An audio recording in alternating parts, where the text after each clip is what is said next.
Hello guys, in this part of Microsoft Word features, I will show you how to work with TEZARUS.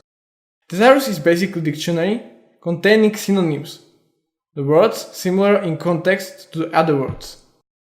So for example, when I click on mythology and click TEZARUS, the TEZARUS opens and shows me possible synonyms to replace my word and include the same context.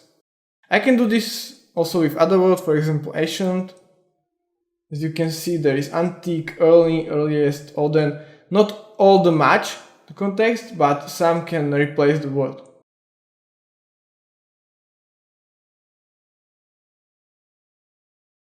If you want to change the language of your TEZARUS, for example to another language, you have to download it first, and if you have downloaded it, you can change it here. Click on this pane, the drop-down menu will open, and click on German, for example. As you can see, antique is a German word, so I have to type here some German words to find synonyms for it. Let's say Warten. As you can see, Warten is a German word and the synonyms was found for it.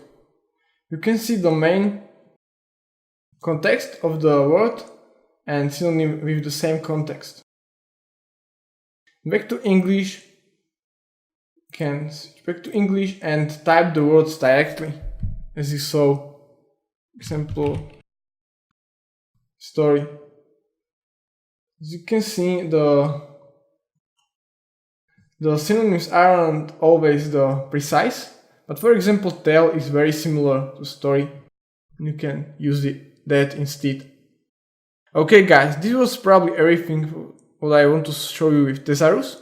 You can use it to minimize repetition of your words in your document and make your document better readable. So thank you guys for watching. If you have any question, you can leave a comment and we will see you in the next video. Bye.